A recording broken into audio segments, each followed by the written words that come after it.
G'day, this is Enoch here, aka Noxter, and this is time for something completely different. We are looking at 3W1D10. What's that mean?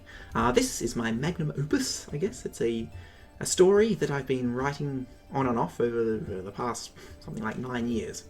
So it's pretty crazy. And that's actually based on an older story I wrote even before that, which sucked. So there's that. But the interesting thing about this story I'm doing is releasing it to the public for anyone to read as I go along. So far it's been about every year or so there's been a new update with a few more chapters. Slow going. But again, it's up to the public. They can read it, they give me feedback on my Facebook page and say, hey, I thought this was happening about there, and I can use that. Anyway, so it's a fantasy story. Probably you'd call it epic fantasy. Maybe it's a bit slightly less epic than epic. I kind of think of it as sub-epic, whatever that means. I don't know. And yeah, so I've just releasing the new draft number 10, which is the draft after draft number 9, obviously. And normally when I do a new draft, I just make a text post with a changelog saying all the changes, which you can also see in the description down under the video that pops. But I thought I'd also do a video changelog where I'll skim over the previous chapters from draft 9 and give a synopsis of those, as well as highlighting the changes. So I've got the Word open here with the change tracking, so it'll show me things that have changed. Nice. And so obviously for recurring readers, if you've read draft 9 before, this will just give you a bit of an update. If you just want to read the 3 new chapters, you can just do that after this, and this will give you a heads up of what you need to know. Obviously new readers, spoiler alert, major spoiler alert. There's lots of drama and tension and suspense that we're just going to skim over. So if you're thinking you want to read this, go and read it first. Then again, if you're on the fence and not sure if you want to read it or not, then this is maybe a good place to start and get inspired. So after the change of continents, at the start, and without further ado, let's begin. Obviously there's some minor formatting changes all over the places. This image is slightly bigger. You'll see the version of it over there. We start off with our prologue on this mysterious island, and we are introduced to Heshka and Valoran, and we're kind of hinted at that these are Vork, whatever that means, and it's hinted that they're the kind of furry kind of people, I guess. They've got fur and paws and, tails and stuff. And it starts with Valoran's just received a message from somebody saying that the somebody thinks that these guys should not try the thing that they've tried. They've said they want to try, essentially. And there's this purple bit is a new, just extended dialogue. But basically they have a bit of an argument. There's important names mentioned like Andrith Griefborn and Tavandrishel and Kyver Frostwake at some point. So yes, they have this argument. Heshka's babbling on about the technology that they have. So we learn that they've got these kind of magical wards. This island is a volcano that used to erupt every year, essentially, and destroy the island, which is a little bit weird geologically, because I don't think real volcanoes can actually ever be linked to a yearly cycle, but apparently this one was. But they've rigged up these kind of magical wards, which, instead of letting the volcano destroy the island, they kind of suck up the energy from the eruption somehow, and they use that energy to now power their civilization, because these are mighty spellweavers, essentially. So Heshka's saying, we're impressive, and these seers, the people that Valoran's got this message from, are saying they shouldn't do it, and Heshka's calling them fools, rather typical Disney villain fashion, a little bit. So yes, they're having this argument, and talking about mentioning to Vandrishel, which dealt with a rift, with a capital R, and that they couldn't do it with Everflame, something. It's a very interesting discussion, and you kind of pick up some hints as to what's going on. This guy, Kyver Frostwake, who we mentioned, he was right. Keep this thing safe. So we learned that I think Heshka wants to try and use this thing that they have, which is some kind of rift-related thing, and use the same process that they use on the volcano to kind of seal and mend that rift, is what he's saying, whatever that means. And it basically ends up with Valoran saying, okay, fair enough, maybe we could do it, but these other people we've heard our message from said no, so we can't. We've got this solemn agreement saying that we can't, because we have to agree with them. But Heshka's like, no, we'll let our council vote on it and see what to do. And that ends up with them having a lovely fight scene where they're just kind of throwing crazy magic about the place. Whee! And stuff. And it's interesting. They're kind of just blowing off steam, really, not really trying to actually harm each other. They're kind of deliberately missing, but whatever. Anyway, it ends up with a bunch of guards going, hey, what are you doing, fighting across each other, and saying stop. We learned that they've got 4 thumbs, apparently. And I do have a note to consider rewriting the fight scene, because, again, I've written this now, but later on I'm going to learn a little bit more about how the magic works when we actually learn about how the magic works, and I might want to rewrite it to make it fit better with that. Anyway, so the guards take him away, they talk about why they were fighting, and then the rest of the council now knows what Heshka and Valoran were arguing about, and they decide to vote on it, like Heshka said they should do anyway. And in the end they ignore what Valoran said about listening to these wise seers, and say, look, we'll try the thing. So they try that thing. And this is very dramatic, worth reading. The short story store, it doesn't go well. They open up this rift, quotes, and it starts to work. They're sucking up the energy from this rift, however that works. And Valoran starts sending his message back to the dudes he'd sent in the first place, saying, woohoo, it's working, and then it stops working. And the towers, which have the spires and the walls on them, just crumble, and the volcano blows up, and cut a long story short, everyone dies, and the whole island is obliterated, and it's just now a hole in the ocean. So, yeah. That's nice. And so we're left pondering what that means, and what's that got to do with anything? And so that brings us to our first official chapter, the Ocean Rider.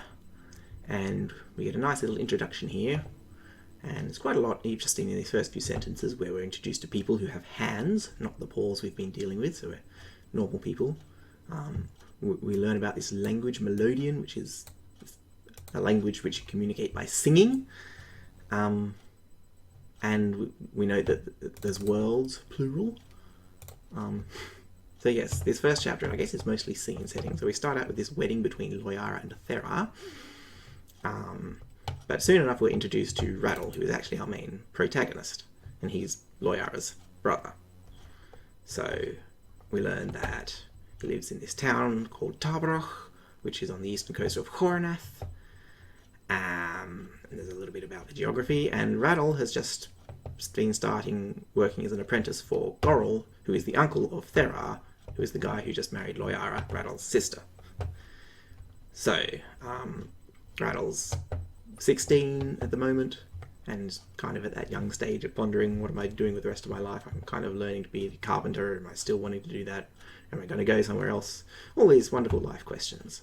There's not many important changes here.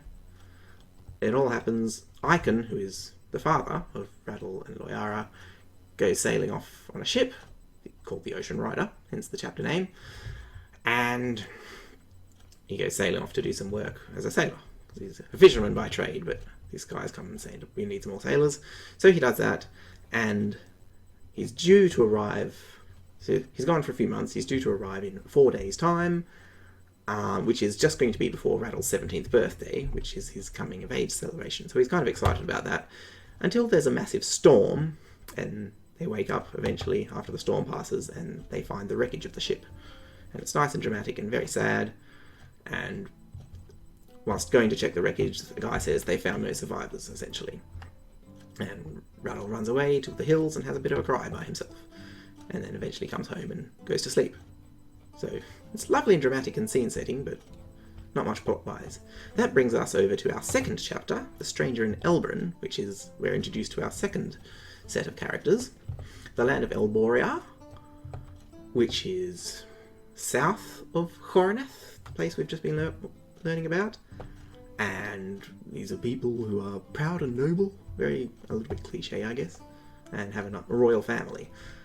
And we are met with this traveller, who's a stranger in the lands, and he walks into the capital city of Elbrin. He's got a grey horse, and he's wearing a long draped robe, and he's carrying a fancy staff which is black and has a gold head with points and a gemstone. And this guy goes through the marketplace, looking at various places, eventually finds a little old tent run by a woman who's kind of poor but sells trinkets and sculptures and random things, and he asks if she knows anything about this thing called a Kyra Drengle, which he says is a gemstone that's large. He says it's about the size of a palm of his hand, so that's actually pretty massive. But I think I've kind of got a general theme that gemstones are all larger than real life ones. But yeah, we'll get to that. Basically, he's looking for this strange red gem, and she says, I don't know about it, go talk to this other guy. So he gives her a very handsome tip and goes to see this other guy. The other guy is like, it's not something magical, because obviously you know that magical people like gemstones for some reason. It's something to do with them storing spells or energy or something, I don't know. Who would I inquire about that? He says you can't really talk to the academy, which is where the magical people, I guess, are, because you need kind of approval from the king, because it's a bit private. But also, like, if it's not magical, then it might be owned by someone rich, because it's obviously a pretty fancy thing. He just says, you can go and see the king. Obviously, you're a random stranger. How are you going to see the king? Well, he does have a custom that every week on a Tri-Day, which is every week on a Tri-Day, he has hearings where pretty much anyone in the kingdom can come to him. Obviously, we'll learn later there are some protocols to ensuring that they're not letting randoms who are just rocking up, but trying to get people who've felt they've been overlooked by the systems they're supposed to be in place. But anyway, anyone can come and present a grievance, and this guy knows someone who works at the palace, and maybe for a bit of a sum, he can get him in there to have an audience with the king, and he can ask the king if he knows about this gem. So he agrees to do that. He offers him a lot of money, and introduces himself as Sharnock, this stranger we've been following. Then this is again more scene setting. We're back with Rattle in further Tidings, and he wakes up after his downtime of sadness and is delighted to find that Loyara has baked him a pie. I say made it for him. Obviously, it's kind of her grieving process, I guess, is to bake, because she likes to bake. But yes. Obviously, it's the greatest pie in all the universe, because it's a queen's pie and no one makes pies like her. So that's very nice.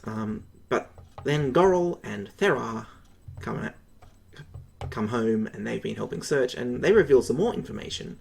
Like we saw before, they haven't found any survivors, but now we mentioned they haven't found any dead guys either. They haven't found anyone. And that's a bit curious. And also the cargo hold of the ship was stripped of anything of value. So that's strange. And so they have this conversation about what could have happened. And this is where I've added a significant news section in to add some more details. But they discuss, could it be pirates? Pirates might, kill everyone or take them as slaves. But the pirates would probably steal the ship as well. So that hasn't happened. Maybe they just abandoned ship because of the storm. But the fact that they managed to get all the valuable supplies out of there is a bit weird. And this is the new thing they mentioned. Could it be monsters, sea serpents, or mermaids? And there's a very interesting spelling of mermaids, which hints at what mermaids are in this universe. So there's some discussion, could it be that? But it doesn't really seem to fit. Nothing seems to quite fit. Essentially, they don't know. This is how it ends up.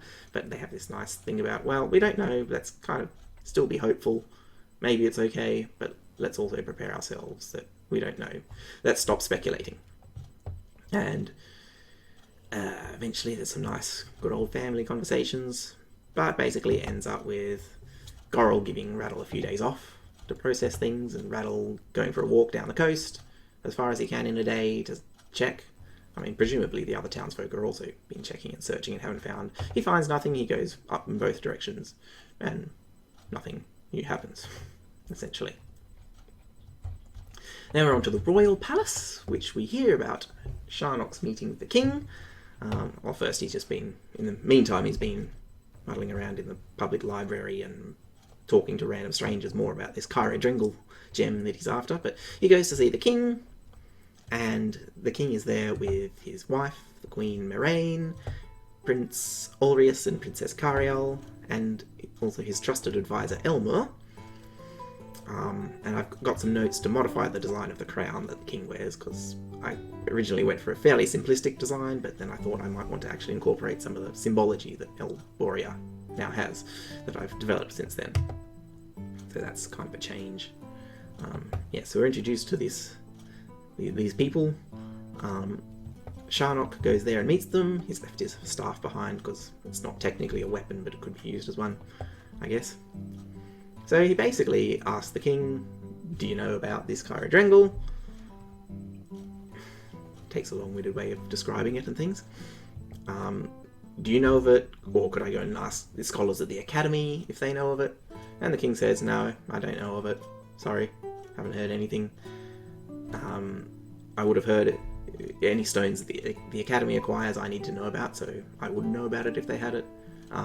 You know what? Lord Brimmen, who's the lord of the city of Telgra over that way in the east, he collects like gems and stuff. He might know something or give you a letter of introduction, I guess, to take to him. See you later. And then Sharnock walks out of the room, and we're left to follow the king, who goes, oh, by the way, I remembered something I need to do. I'll be right back. And he gets Elmer, the seer, I haven't mentioned that he's a seer yet. Anyway, we learn that later. He's his advisor. And they go into their secret office, and this is where I've added this change that Elmer now casts a disruption spell, which is supposed to thwart attempts at listening by magical means. So they've got this like soundproofing and stuff already, but now there's this magical protection as well. That's the new thing. They have this interesting conversation where pretty much they're revealing that they do know about this Dringle, are concerned that someone else knows about it, and wonder what could have happened. And are very worried about what that entails. And so it's a very interesting conversation. Obviously, again, there's lots of vague things that we don't know about yet, so it's kind of hard to summarize it. But basically they're wondering, how could he know about Dringles in general? How could he know that we have one? And eventually they come to this problem of, this is only 5 weeks and 3 days since something that they're talking about to do with this name called Doralcath. And I've mentioned that, I've said 5 weeks and 3 days. I've mentioned I might actually extend that in the future once I figure out timelines and things. So that's a new addition I've added. Yes, so they're worried about, he knows about it because of Doralcath, and maybe that the fall of Doralcath might have triggered a reaction upon the other Dringles, which could be detected, and then someone could go there and find a trace.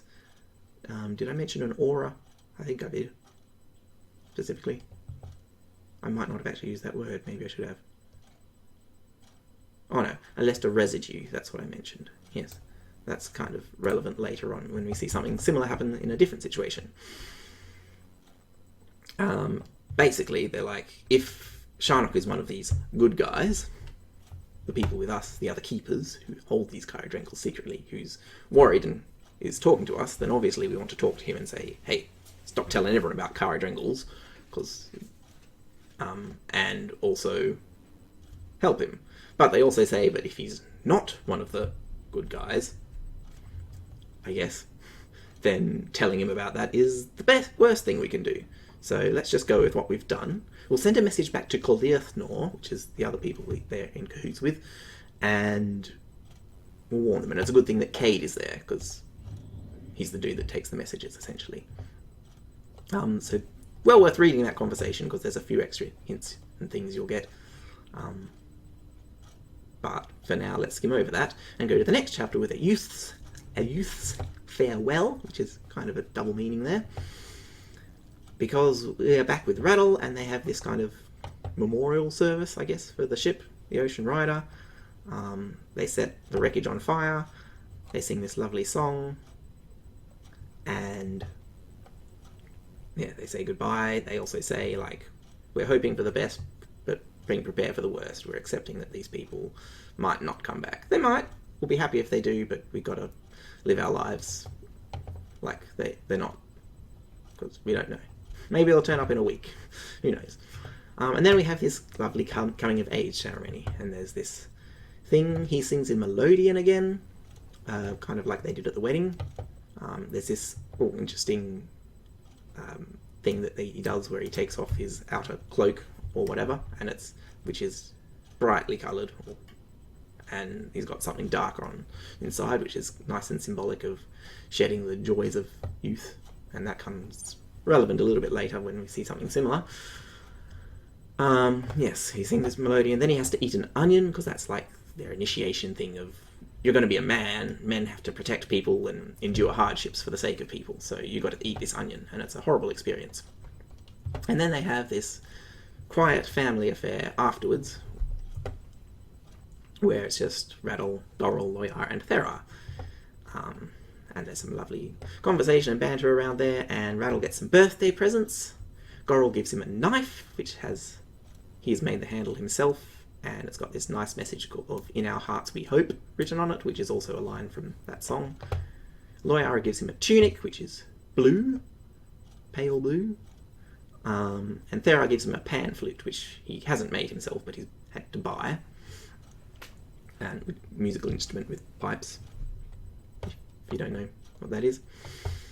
And then Gorrel says, hey, I want to go visit my family who live in Targawithna, because I haven't seen them in a while, and I just want to see my parents. Oh, sorry about that.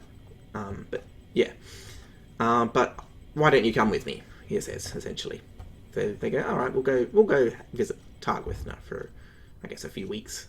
So it's a fair journey to get there. And so that's kind of where we start off the adventure kind of aspect. It starts to begin with just going to visit some relatives. So then we go back to Elboria, where we see Cade, the guy that the king and Elmer were going to give the message to take back to Corleithnor. And Cade receives this message and is told to deliver it straight away. And what he does is we see him doing something very fishy. He discovers that the message is protected with a magical ward, which stops people from being able to read it. It'll get destroyed if they try and open the seal, essentially. But he does this very clever alchemy trick that he's figured out, which allows him to, he doesn't open it, but duplicates its contents and reads them. And so that's very fishy. And he reads that and then hastily goes to deliver the message. Or so he's claiming to. Then he flies off on his dragon, because he has a dragon that he flies off on, and it's beautiful, and it's a Harlech dragon, not to be confused with other kinds of dragons, which we'll meet later, and we learn something about that. But essentially he flies off out of town, heading north towards Corleithnor, the place he's supposed to be going, but after he is out of sight, he turns east and goes and lands somewhere by the road, waiting to see if this Sharnock person that he's just read about in the message will turn up. And there's some debate about, well, is he actually going to leave straight away? He might not leave for a day or two, so who knows. But he's interested in meeting up with him, because he's curious. There's a few changes here. I've mentioned that Cade now has this amber crystal around his neck, wondering how much delay it would allow him to get away with, which is a hint to future things, which former past readers who've already read the future things will go, oh yeah, we were just mentioning that earlier. But yes, essentially he goes and finds this Sharnock, startles the wits out of him by landing his dragon in front of him, and then says, hey, I've heard of these Chirodrengals, but I'm really curious. Can you tell me what they are? And basically Sharnock's like, who are you and what are you doing? And Cade is just saying, just tell me. He's nice and friendly about it, kind of. I mean, apart from the fact that he just landed a dragon in front of the dude. Anyway, it ends with Sharnock going, suddenly charging up some crazy magical thing, blasting him off his feet, wrapping him up in a fiery whip thing, kind of, I guess like a Balrog thing. And just holding him there going, no, you're the one who's going to give me answers, tell me what you know. And that's where the chapter used to end, but now I've added this extra section, which is very dramatic, and you should go and read it.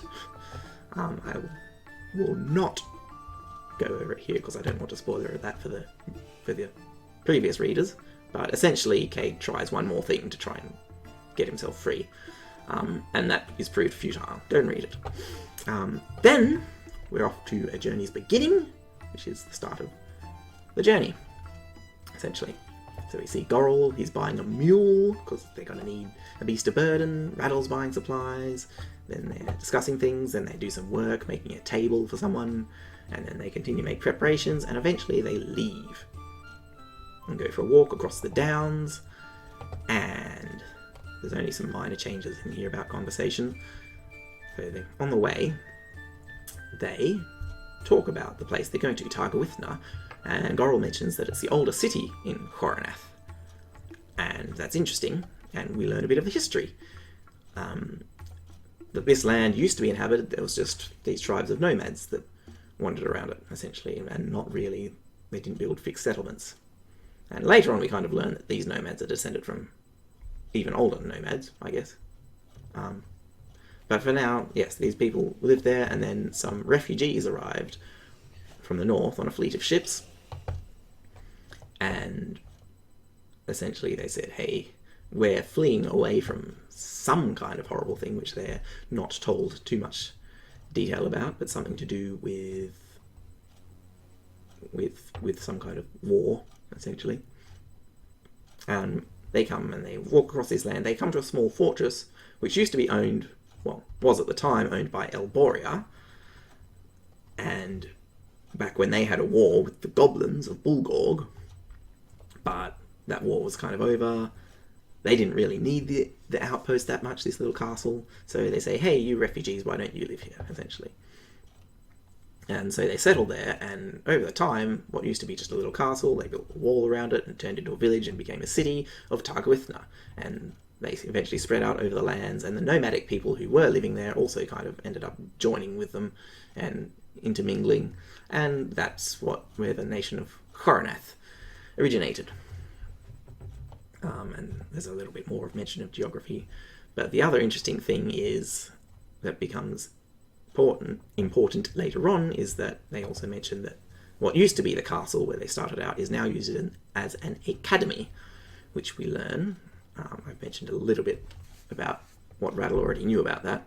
But basically this academy is the place where scholars study. Kind of obvious, but especially history, philosophy, but particularly magic, which we've kind of seen mentioned in previous chapters, but that's nice to know.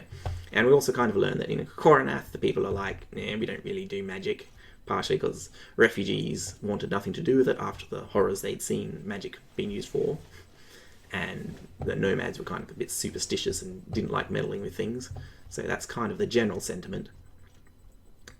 And we have this lovely bit of foreshadowing, kind of ironic foreshadowing with Rattle going, well, I guess it is fair enough. If in some inconceivable calamity was afflicted by some sinister magic-wielding desperado, he could at least turn to the academy.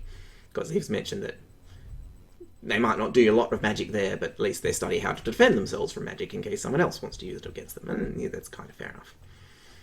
And after that, that's just essentially more walking, travelling scenery, and they decide that their mule that they've got with them needs a name, so they call it Baggage, rather affectionately.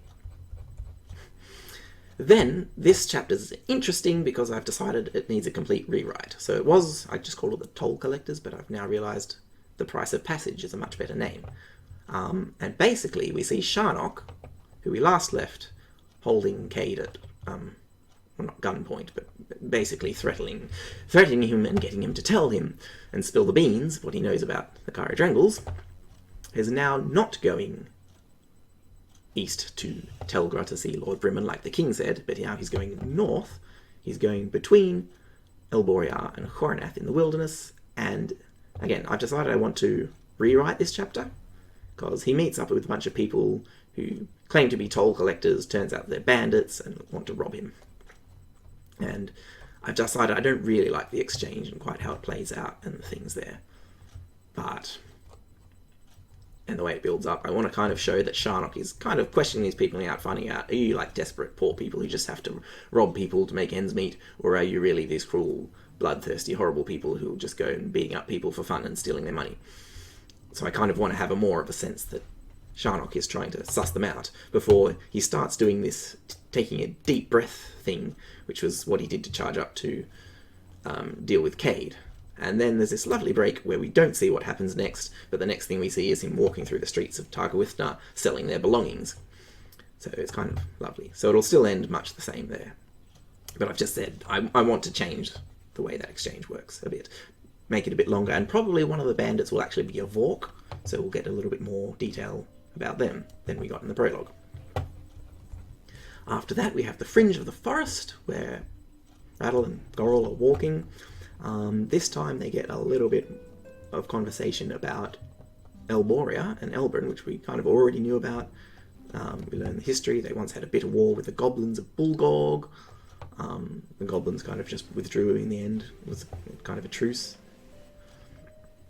And, you know, Rattle's wondering, are goblins really as horrible, mean people as all the stories say? Or, because most of our stories come from these Elbori people, maybe they're not really as quite so bad, and they might have similar stories about us.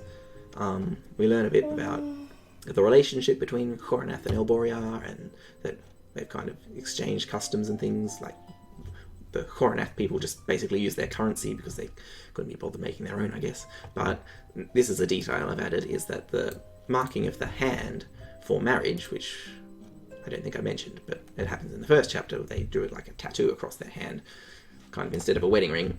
He mentions that most people in Elboria do that now. Well, more common than not. And that was first a Khoranath custom. More lovely scenery. They start approaching Feldur Forest. They pass this caravan of people who've come from Elboria and say g'day on the way. Well, the caravan passes them, actually, because they're walking at an easy pace and the caravan is in a hurry to take goods up to Tokov. And I've got a note here just to possibly consider the geography, some of the discussions they have about why we're going this way and not going by sea. I just realised, well, there's probably a river that takes them there, so... Anyway, then they see all these rune stones, which are stones with runes and pictures and things painted on them. Nice scenery there, but we also learn that they were made by the people who lived before the tribes that were there when we arrived, which I kind of alluded to earlier. And that the runes are Elfian runes, which is, Elfian is kind of like the predecessor to our common language, but they use a different alphabet apparently. And we'll see more of them as we get closer to Stelknane, because that's where they had a sacred site. Steeple Brock was near there. And actually that's what Stelknane is named after. Because the Stelk... Well, they don't mention what part of that means what, but I think it's something to do with Stelkavrenaken or something like that. Anyway. And then they finally arrive at this village, or town, I guess it's a town, of Stelknane in the forest. And they arrive at the local inn, where there's just an altercation with the barman and one of the people they realise is one of the guys from the caravan that passed them. Who they pass and is... Turns out he's married. They notice the mark on his hand. And yes, we later learn he's been harassing kind of the landlord's daughter, Batula, who is... How old is she? Not quite 14 years old yet. Anyway, they meet this landlord, Boric, and he gives them a room, essentially, and it's a lovely moment. They go and stay at the inn there. Long story short. Then we see the Traveller's Trail, which is just Sharnock continuing his journey northwards. He's going somewhere mountainous. You might want to read some of these descriptions of the landscape and possibly connect them to other descriptions of the landscape later on, but yes, he goes off the track past a tree that Cade apparently told him about, and is now opening some secret tunnel through the mountain, secret tunnel, with a method that involves standing on a tree stump and whistling bird songs back to them, apparently. So he opens this secret door, goes through a tunnel, it's a big tunnel, through mountains, and such. Now the stuff that I've added here, in the previous version I had just a note that I realised he's been going through this tunnel with these wooden supports that are standing strong, and this bridge as well that's like still really strong, and then he gets out the tunnel's exit and there's this gatehouse which is crumbling and dilapidated from disrepair. So it's like, hang on.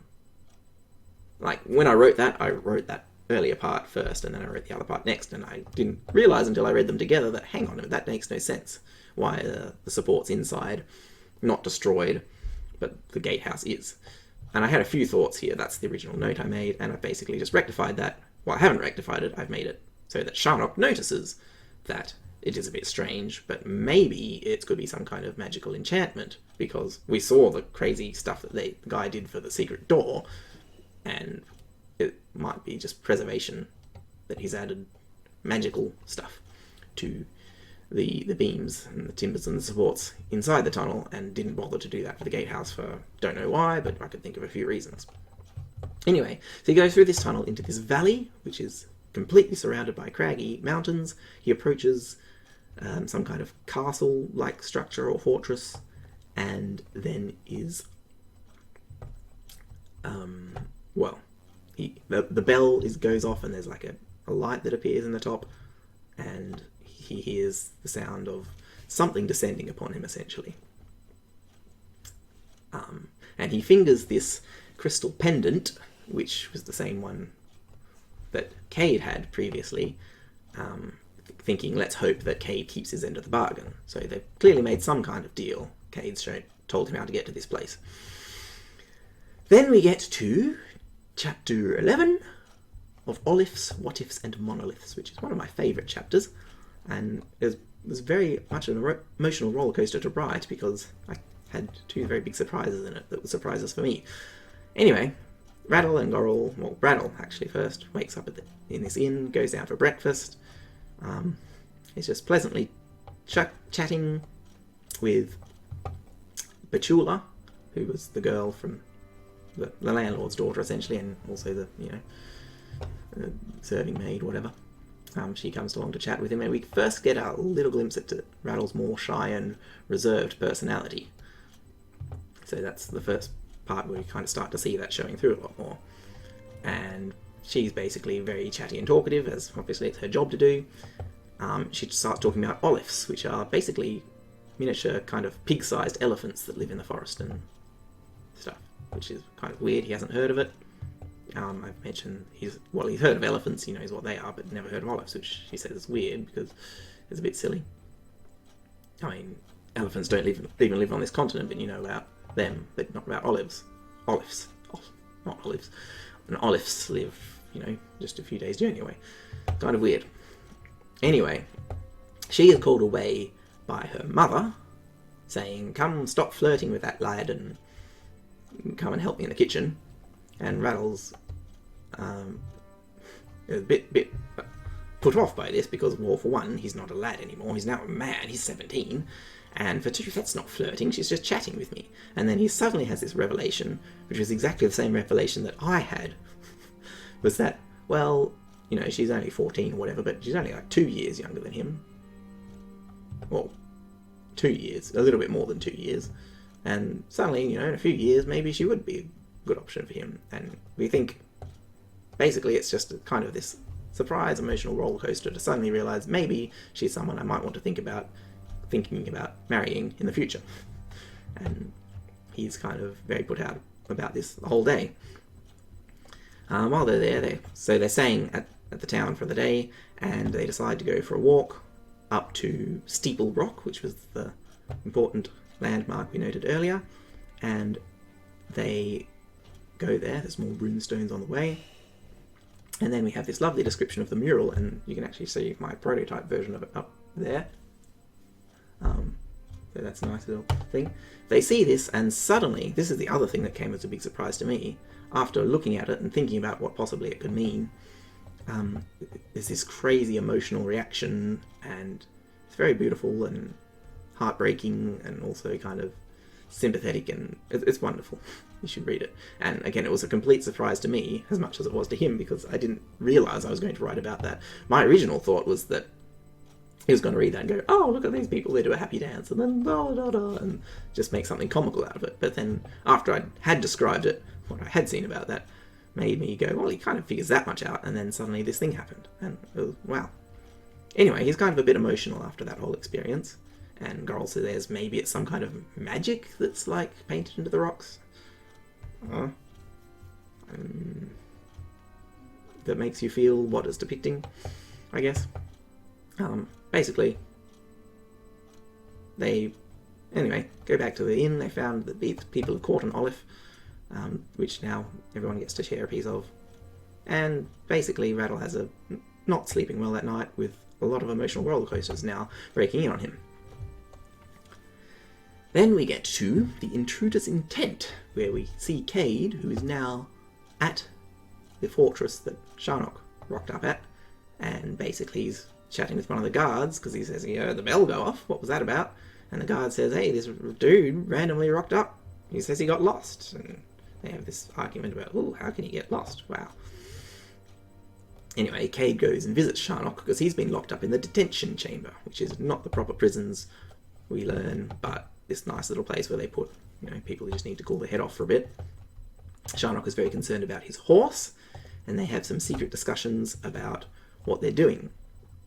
And Cade basically explains that the crystal he's wearing is kind of like a perception filter, I guess, if you've watched Doctor Who. But it kind of makes you not really stand out, and kind of just increases that effect of it's probably all right. He's that someone's there. So he's kind of walked up. Because he's wearing the thing, he's kind of forgotten about a little bit. They'll keep feeding him, but they won't bother to actually give him a proper hearing and ask what he's there for. He can kind of just live in this detention room, and he's a bit grumpy about that because he's not got any liberty. They have some nice discussions about that. But Cade's just saying you just snoop your way into places. As long as you look like what you're doing, no one bats an eyelid, and that's what this crystal does. It makes that effect basically 100-fold, but it only works on the people in Colirthnor because it's connected to the main wards that apparently this place has that protect it. So that's interesting. Anyway, they discuss what their two objectives are. They need to find a way to get King Newlin of Elboria to reveal the Chirojangle that now they know he does know about, because of the message that Cade wrote. And they also need to find out where the Chirojangle here is hidden, because apparently they've discovered that there is one here too. But Sharnock is not revealing much information about what these Chirojangles are and why he wants them, so Cade's upset about that. They discuss that they will need a means for Sharnock to be able to come and go, so we can run some errands, which we're not really told what they are. But Cade mentions that the way they've got it, because of the way the crystal works, it'll stop him from being able to be detected when he leaves, if he leaves the crystal in there. Sharnock says that if he uses his staff, somehow, presumably to do with his magic-y thing that he does, he'll be able to ride one of the dragons, even though a dragon that's not familiar with him. So they kind of devise this system where, he can leave the castle if he gets dressed up in a guard's outfit. They sneak the thing. They have to leave the crystal behind, so he can't actually use that on the way out. But the crystal sitting inside the room kind of makes people look inside, not really bother that there's just a pile of blankets stuffed in there to look a bit like a person sleeping. So it's kind of interesting, and then there's whatever. But basically, they're secretly hiding out in the very place of their enemies, I guess, trying to steal something from them, and also find a way to get the thing from Elboria. So that's that discussion they have. And then we have this moment when all goes awry, which I've noted that these marks here are for chapters I'm not 100% convinced of, but I can't think of anything better right now. So, Rattle, after his lovely emotional day yesterday, keeps going on. This Petula girl that his son became, not that he's actually necessarily interested in her, but he's interested on whether he should be interested in her or not. So it's very confusing for him. And he's been awkwardly avoiding her, and apparently her dad has noticed this and meets him in the stables and says, hey, I've seen the way you're looking at my daughter, or rather not looking at her. And he's kind of a little bit encouraging, without being too threatening, basically saying, look, we don't know you, and she's not old enough for marriage yet, but, that could change in a few years. And he mentions that they have a lot of work for carpenters in Stelknane, so basically saying that Rattle's chosen profession and that he's learning with something that he's open to. So it's kind of encouraging, kind of not. He does mention he's also going to have a lot of competition, because presumably she's a pretty popular person. Anyway, so with that to worry about, they leave, they cross this kind of big ravine, and then they go to sleep, and suddenly Rattle is awakened by this strange smell. A smell that is somehow green. Greenish purple even. And it's also high-pitched and throbbing and rough and prickly, which doesn't make sense because it's a smell. So he's confused about that, and then he finds out that Gorrel is missing. He can't figure out why. It's very emotional. He finds signs that it looks like he's just gone run off into the bush, into the forest. Rattle tries and follows the track, and yeah, it's a lovely, again, emotional experience where he loses the trail amongst the rocks, sits down, has a cry, and goes, I don't even know why this guy's left or what the heck is going on here. He discovers a very interesting kind of tree, which is fun to read about. But basically, he just sits down, eventually feeling rather emotional, as one would, having had their only companion and their teacher and friend suddenly disappear on them for no readily apparent reason. Yeah, so he sits down, basically has a bit of a cry, feels a bit silly. He's a man, he's not supposed to cry, but then there are times when it's okay for a man to cry, and this is as good as any. He's lost his father first on the ship, and now he's lost his friend Gorrel. So he's sit there, he doesn't really know what to do or who to turn to, because it's just such a weird thing that's happened. And then he hears a strange, small, timid voice behind him saying, are you okay? And so, suspenseful moment to leave it, while we go back to Cade and Charnock. Cade is doing an experiment in his secret alchemy lab that he has. I say secret, well, it's not mentioned how secret it is, other than the fact that it's hidden under a bookshelf. He's heating up some liquid in a flask, and he mentioned that this is a special water that Charnock was able to get him on the outing. That's actually a thing I didn't mention about the previous chapter, because Charnock was apparently going to be an outing, and Cade said, you'll also have to get me some of this water. What you learn is special water, which kind of sparkles blue instead of boiling. Make a note of that. Anyway, so Cade's doing something with this water, and remarks that, yes, Charnock was effective at both the tasks he went out to do, so he's got the water and presumably done whatever else he was doing. And then he gets a message from a servant who wants him to deliver the message to the same place as usual, presumably to the King of Elboria. And he's like, well, I'm in the middle of this experiment, because they previously mentioned that they need a method of being able to sneak Charnock out for longer, because they can only really last about a day before people are going to realise something's up, even with the crystal they have. So he needs a method to be able to go out for longer. So that's what he's been trying to do with this experiment. And now he's been interrupted. He has to take a message. So that's a bother. He reads the message. But there's a bit more discussion about how he reads the message and how he discovered it. I've added this note that he was able to get a bottle of the ink that they use to make these specially magically sealed messages. Ding. But he wasn't able to get the spell that they use to seal it. But he could at least get the ink, and basically he's figured out this method of duplicating the messages. Anyway, he reads it and goes to see Charnock again and says, we've got a problem, because remember how the king said to go visit Brimmen of Telgra? Well, he inquired of Brimmen and found out you never showed up, and now he's suspicious. And now they're going to send me and Rotak, I think that he's mentioned, is the other guy that sends messages between those two places, on lots of more messages, because they're on edge. And we've got to be extra careful, because everyone's going to be on high alert. Bother.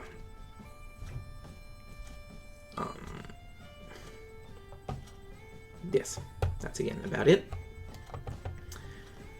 Then we meet the Fay Folk. So Rattle turns around to see where this voice has come from, and he meets this little fairy called Neruthia. And basically she's just heard him seeming to be upset, and she thinks maybe she can help. So they have a bit of discussion. He's very curious. He kind of tells what the issue is. Yes. There's lots of descriptions about what she looks like and things like that. Essentially, Rattle spills out his story. We're going to Targawithna. Gorrel ran off into the middle of the night. I don't know why. I tried following him. I lost the trail. He mentioned there's this smell, which smelled kind of weird, like a colour. And she's like, oh my goodness, let's go talk to my dad. Because we need to go, basically, and we're in a hurry. I've also mentioned now that I added this extra line describing her fingernails are kind of more like beetle's claws, which I did mention later on, but I want to kind of get that in early there. Anyway, so he goes with this fairy, following her to meet her father, named Mindrel, who is described as a pixie, and they're also both called elves, and we haven't quite figured out what the difference is yet, but we'll get to that later. He's very suspicious of this human, because we know humans aren't good. They can be rather mean characters and lure you in with false tricks to try and get you to trust them. He's a bit worried, but he's also kind of a stern exterior, and he does think that he does need to listen to what he has to say before passing judgment. So Rattle tells him about this weird smell that smelled like a colour, which doesn't make sense because smells can't smell like colours.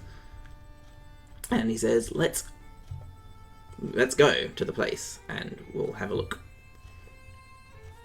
And they end up running. Apparently they use a blue rabbit as a pack animal. Very interesting.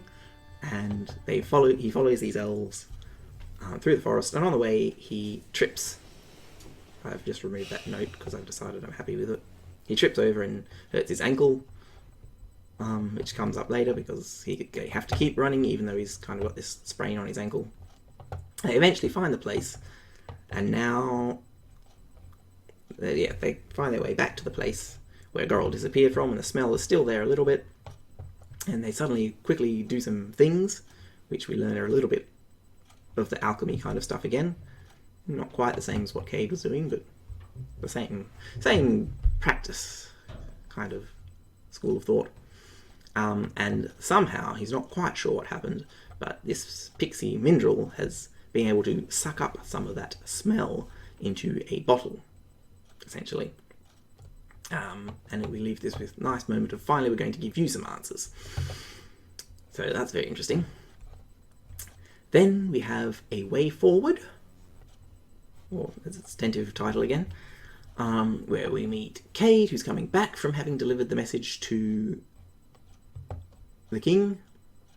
And basically he's figured out this solution that will make it less suspicious that Sharnock is leaving the place, if he has to leave the place for several days at a time.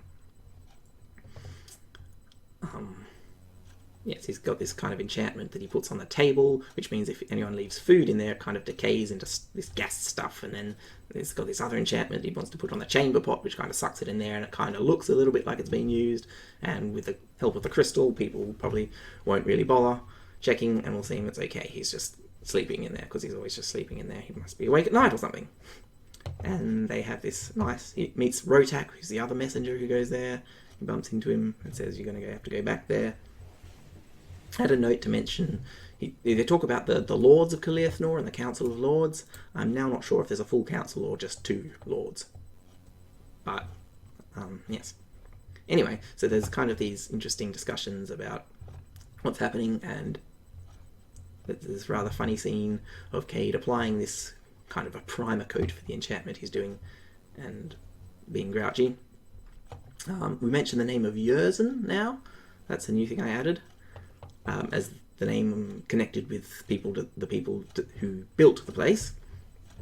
Sharnock finally reveals that the Kyrodrengel would have come to this place 200 or 220 years ago.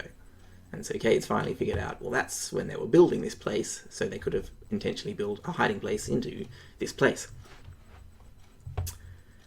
We're left with there. We finally have a glimmer of light where we start to get some answers about what happened to Gorrel. well, we start to get answers about how we're going to get answers about what happened to Gorrel. So Mindrel, who's now, they're explaining that it wasn't a smell, it was an aura, which is kind of a magical sense. And there's this rather amusing moment of them trying to explain what that actually means.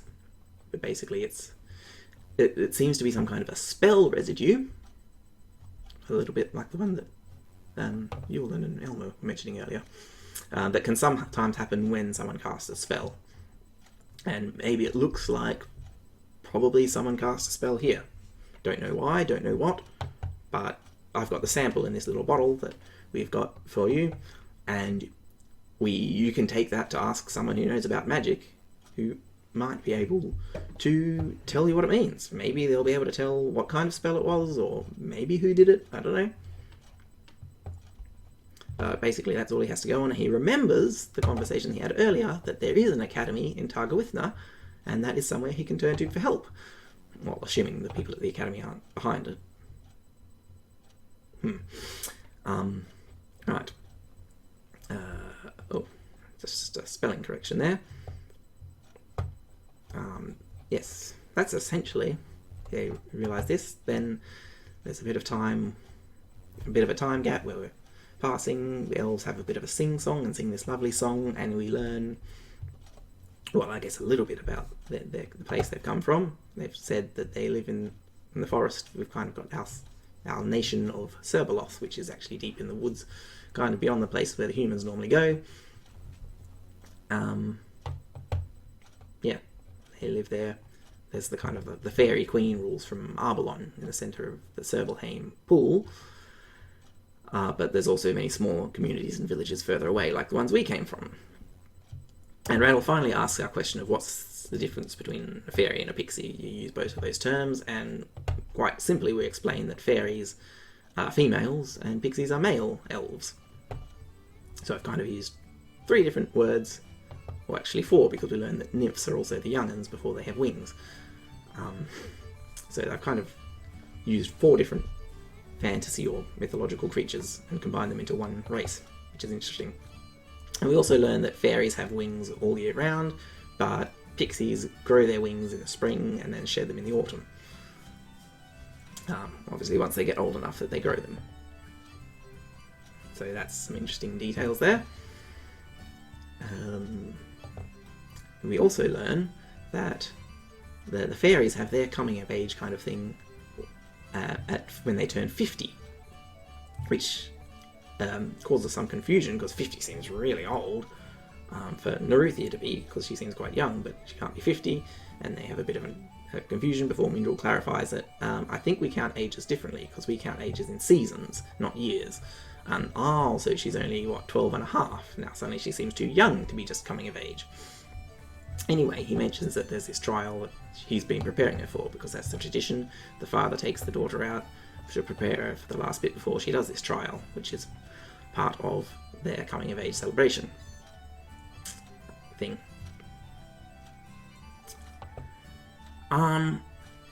Anyway, and yes, so they're doing that while Neruthia is hurting. So they have a discussion about what they're going to do, and Mindrel's saying, I wish I could go with you, but I can't, because I also have 2 sons as well as Neruthia that I need to look after. And Neruthia says, hey, why don't I go with you?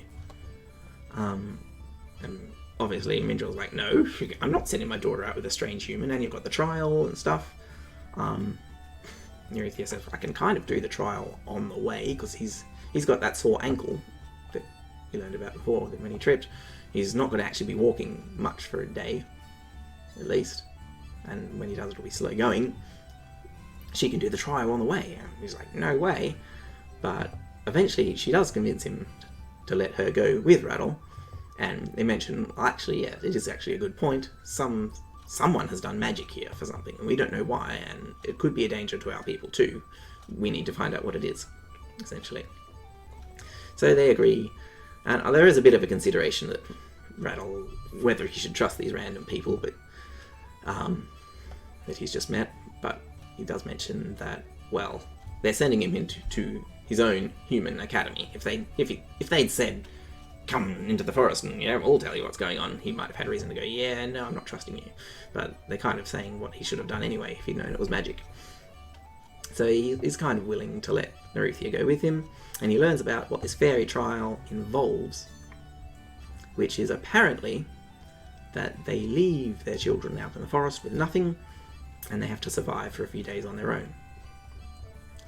And make themselves some new clothes and stuff like that, and obtain bare necessities of life, which he thinks is a little bit heartless, just leaving a young out to fend for themselves. But they point out, well, it's actually pretty safe. The forest's not actually that dangerous. They're never far off, and things like that. And obviously they are old enough and have been trained that they should be able to do this. And so there's some lovely discussion there. But essentially, they decide to keep watch that night. They have a magical flower that helps keep track of time. And they sleep through the night. With this new prospect in mind of he's going to be going to Targawithna with Neruthia, who is also doing this trial at the same time. Then we are transported back to Elboria, where we meet Cariel, the princess, who we kind of just passed in passing. You met in passing earlier on, when she was more just an item of furniture. And we get into her head where she dislikes Tri-Days, which is the days that they have all these hearings from everyone. And because all she has to do is sit around on a throne. She's blind, by the way. I didn't mention that earlier, but she is. So that's her interesting thing. And she's frustrated. She walks down the hallway and bumps into Cade, who's just been presumably there delivering a message or something. That's kind of their passing the torch moment, because the way the narrative for this story arc, it's always kind of passed from one person to another, rather than just jumping, I guess. Anyway, she's had this frustrating time. She sends her handmaiden out and wants to be alone. Finally, her brother Ulrius, this lovely prince, comes to cheer her up a bit, and they chat. And mostly, well, she reveals her feelings are generally upset about no one really cares about her as a person. She doesn't have any proper friends because she's just a princess. He mentions some suitors that have come to see her, which she's angry about because they don't really care about her. They just want to marry her because she's a princess. Then they have... It's a very nice discussion. Some nice character building. We learn about Aureus's worries. He knows that his dad, the king, and Elmer, the advisor, are always having these secret meetings.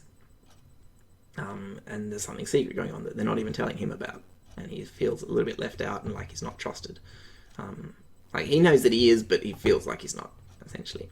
And he kind of subtly reveals that he's interested in a certain young lady who is actually a serving girl at an eating house. And so that's interesting. He's become interested in her. So yeah, some lovely conversation there, and it's good. You should read that. So then we learn a bit more about this fairy trial. Actually, we learn a lot about it. And essentially, there's this nice, very heartbreaking scenic moment where Mindrel says goodbye to his daughter, who's now all grown up. Well, not all grown up, but who's all growing up anyway. And we suddenly learn that when they say that they leave, that the fairy is left there with nothing, they literally mean nothing, not even the clothes on her back. So that's interesting, and it raises various questions of confusion for Rattle, who's suddenly like, well, there's this girl working around doing stuff and she's naked. I mean, she's a fairy, she's like 7 inches tall, but it's still kind of weird for him, and he has these questions about modesty and how it applies to between him and they're different races, and he's confused by that. Meanwhile, she's trying to set up she's trying to make herself some clothes and some food, find food, and set up some settings to do some primitive alchemy to be able to make materials that are useful, because obviously it's really hard being really tiny. Because there's some interesting discussions of the physics. Just an extra note I'd mentioned. The physics of being small, because square cube law, I guess, essentially, and the way it actually affects things. Most people, when they deal with tiny people, just kind of have, well, they're small, and then the things they deal with are small, but that doesn't actually make sense physically. So it's very interesting to see the way she has to work around things. And Rattle, I guess, is also harkened back to his own ceremonial thing, his coming of age, where he sheds off his gown and thinks, okay, maybe it's also that their clothes of childhood are now no longer appropriate. And later, he's also reflecting on the life lessons that she's learning about independence and the fact that, he thinks he's pretty good, like, he's learning to be a carpenter, he can make things out of wood, but he can only do that if he has tools and things, and he realises that we're not really as independent as we think we are, and that if you have to start with nothing, then it's really hard. So there's this lovely moment, and she works really hard with a little bit of alchemy tricks, having to do some nasty stuff which involves eating fungus, which makes her very uncomfortable, and ends up finally able to make a little bit of a fire, which, again, even though she's small, she still has to build a normal-sized fire, so it actually becomes really hard. And it's a very tedious, very trying moment, and exhausting, and it's very, I don't know, a little bit motivating, I don't know, what do you want to call it? There's a few minor wording changes in there, but nothing major. So basically she spends all her day getting that fire ready and going, and then Rattle's finally saying, well, tomorrow, probably by noon, we want to be leaving so I can continue walking.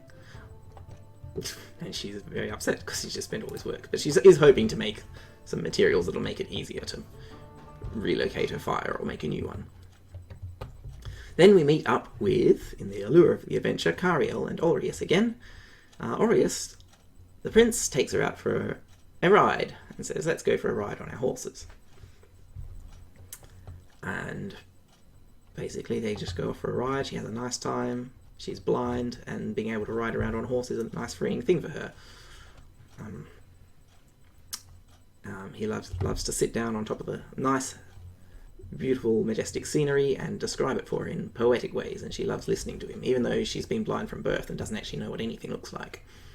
So we get to experience a bit more of their relationship. She decides she wants to go have a swim or a bathe in the pool, which is nearby there because it's fairly nice weather. And he says fine, he checks out, makes sure there's no hazards, and then he sits around the corner so that she can have some privacy while she has a swim. So somehow we've accidentally got the two chapters involving nudity right next to each other.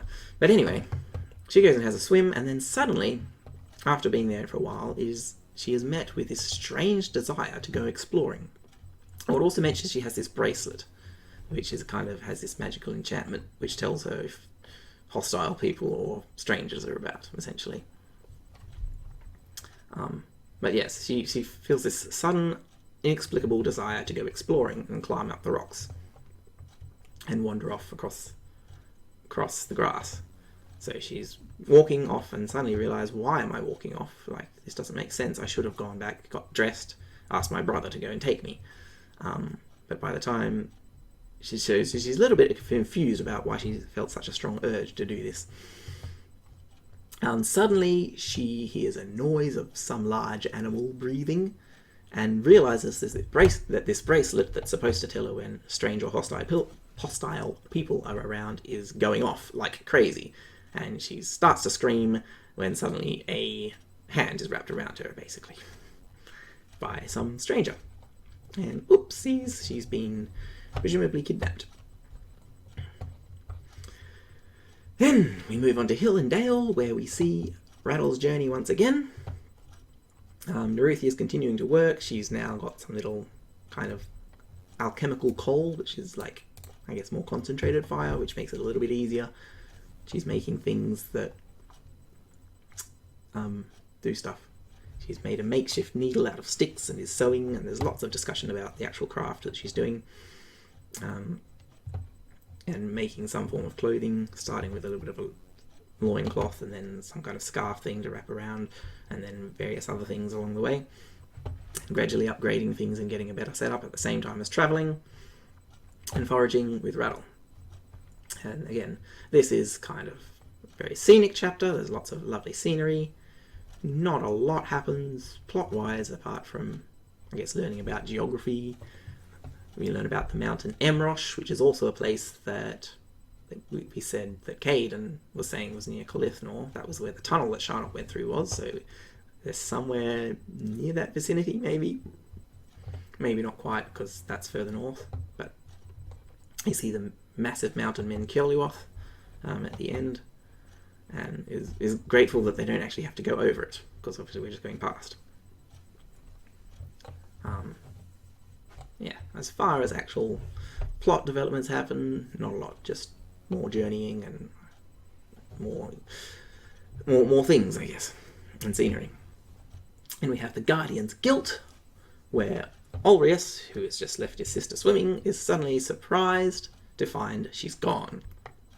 There's also this lovely mention of her horse, which is ugly, I guess, or the closest thing I could imagine to an ugly horse, which was not too ugly, because if you make it too ugly, then it's cute. But he has this nice thought about having a blind person is actually really good, because they teach you not to judge a book by its cover, because they can't even see the cover, essentially. And it was a good thing he likes about her, and he feels that everyone, especially people destined for authority, should have a blind friend to teach him those life lessons. Anyway, he's surprised to find out she's now missing. Can't find out what's happened to her. He manages to follow the trail of where she went, but in the end there's just some flattened grass and scratched up dirt, but nothing that can really tell her what happened. So he runs back on his horse, which is named Nightmare, which I think is a very cool name for a black horse, because it's Nightmare. He rides back to the city, basically just to say this is kind of his life, well, one of his favourite proverbs: if a man can't care for his family, how can he care for his country? And he's feeling very guilty, and basically just goes home to the palace to tell everyone what's happened and get everyone that can be spared to go and search for her. Then we have this chapter tentatively called The Wall of Fire. Possibly the other title I had was The Forging of Friends, because this kind of just refers to a little metaphor that happens right at the very end. But it also draws attention to that, and I very much like it, so I'm not sure. Anyway, we learn that Neruthia is now putting the finishing touches into her proper garment that she's made, this nice dress made out of flowers and leaves. And there's a bit more discussion about it, that she's very happy. She likes the fact that it's made out of a flower that's foreign to the forest, so that she can show off to all the other fairies when eventually she gets home. And then they keep walking for a little while and get closer to Targwithna. Now she's making herself some undergarments to wear under her dress so that it's more comfortable. And then finally, she decides that she's kind of done with the trial, and she's now made the full outfit that she needs to make as part of that. And Rattle kind of has to do the acceptance part of that, of declaring her as officially finished. And that's rather nice for her. And now they are able to... Well, there's this fun... We get this interesting bit of lore, because apparently all the elves are children of Thine and Fay. They're kind of the progenitors of the elvish race, and she mentions that humans are children of Dam and El. And Rattle's confused because he hasn't actually heard of that, and she's very confused that why aren't they telling you that? And apparently all he learned about was how to make chairs growing up. So they have this lovely conversation. Neruthia is now able to open all the packages which Mindrel had given her. So basically he said, here's some stuff for her when she's finished the trial and can actually have things again. And she opens up, she gets some much better alchemy equipment so that she can do much better stuff. More supplies. She also mentions a small vial which appears to be filled with some kind of water that sparkles blue, which is kind of a hint to, where else have we seen someone with some water that sparkles blue? Anyway. It's powerful stuff. She calls it an anomaly because anomaly with a capital A. That's notable. Because you can't actually make it. It's not possible to make it. You can only find it naturally. I think she's slightly mistaken. I think later on we'll discover there's a discussion that it's not actually an anomaly itself, but it is created using an anomaly. Kind of. Anyway, that's more just technical jargon, I guess, which we'll learn about later. She gets a book with recipes, which is written in a different lettering. And she subtly flings some shade at Cade by saying it takes a very special kind of lunatic to go messing about trying to discover their own alchemical recipes. Yes, I just described the knife that she had, what the blade's like. I hadn't done that before. She also gets that. She has a musical instrument called a humstone, which is a magic musical instrument. They keep walking, and Rattle reflects on what he needs to do when he gets to the city. And he's very concerned, like he needs to try and find Goral's family, tell them what's happened. Goral's disappeared randomly. And maybe ask, do you know why someone might want to abduct him randomly using magic or something? I don't know. More importantly, he needs to see the academy. And ask the scholars there if they know, can you tell me something about this bottle that tells me what happened to my friend Goral? And also he needs to obtain lodgings somewhere, because he's probably going to have to stay in the city for a few days. And there's a very lovely moment of deliberation. And on the way, they decide that getting close to Targawithna, it's a lovely warm day, let's go for a swim. So they go for a bit of a swim and wash themselves, kind of, or as best as they can, just with water. And they finally have this discussion. She's surprised to find out, or she's surprised that he has a belly button, because elves don't have belly buttons, apparently. Because they hatch from eggs, kind of, except not really. She sort of describes some kind of ovoviviparity for you. Yes. For those who want the technical terms. So that they have some funny confusion stuff, and they start talking about family and things. And they start having a conversation and actually starting to engage a lot more, because this whole time she's been busy with the trial, which means she's supposed to kind of fend for herself, so most of the time she's acting like Rattle doesn't even exist, because that's part of the trial, except when, you know, he's had to move stuff and help her out and stuff. So now they're starting to actually talk a bit more, and he's warming up to her, and they're actually becoming close friends, I guess, as opposed to just travelling companions. He's able to actually share some of his life story about how his mother died before he was born. Not before he was born. I did it. I made a mistake. He did. He died when he was a baby.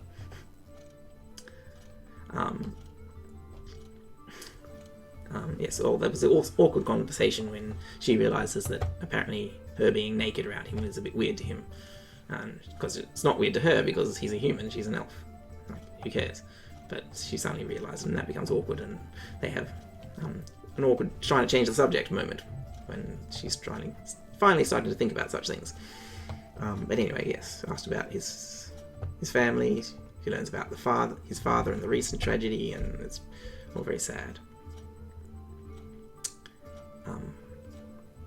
And that brings up Rattle being determined to do something to help Goral, because obviously his father disappeared mysteriously with a shipwreck, and he can't do anything about that. Now that Goral's disappeared mysteriously, he's going to do everything he can. And he's very afraid and apprehensive and anxious about the journey ahead. And we have this lovely song that Neruthia sings, which... Oh, I changed the formatting of that to kind of fit better. I was confused about that. Yes. But basically it just ends with him finally approaching the city of Targawithna, with this wonderful metaphor about a wall of fire that he's walking towards.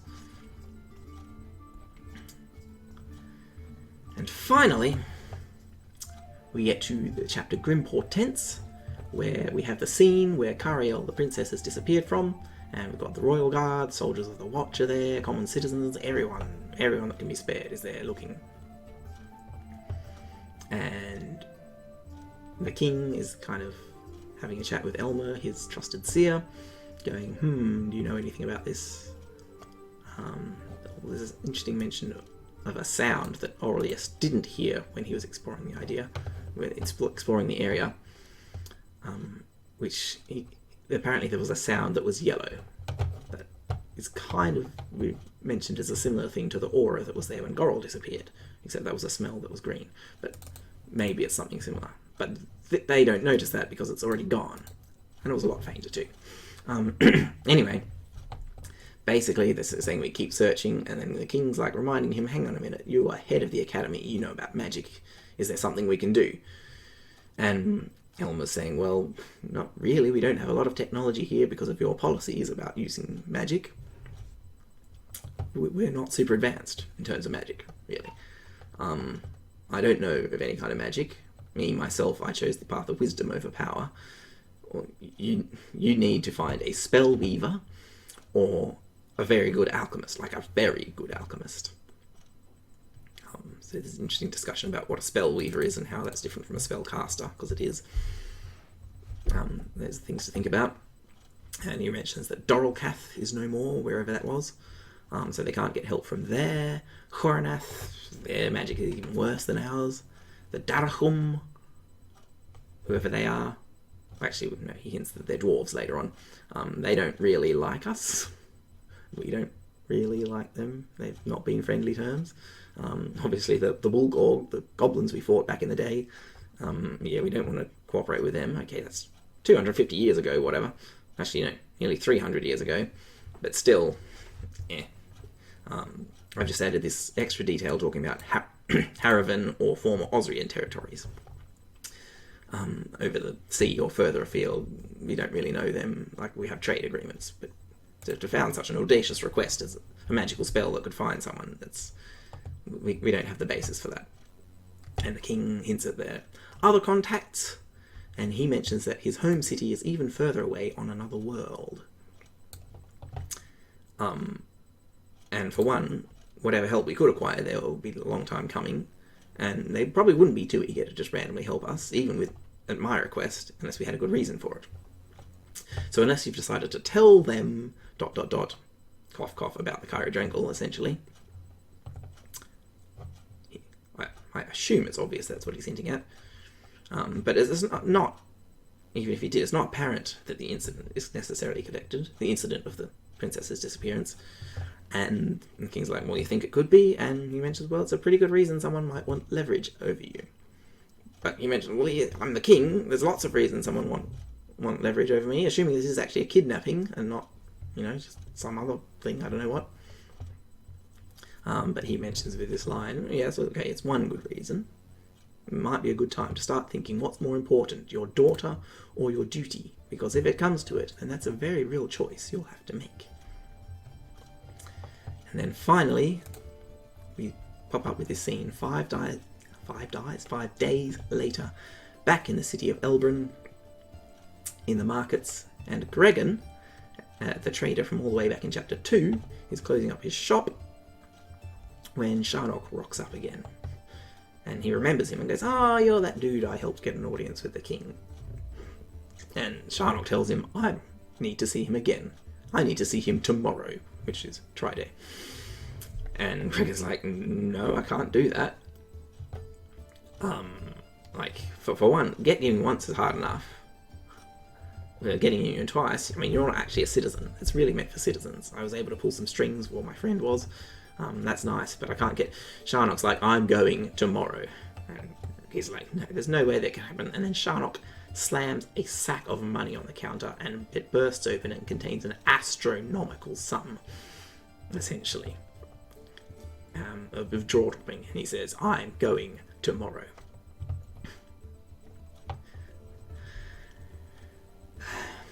And that's where we leave it, because the next 3 chapters are new ones. So we'll get to find out.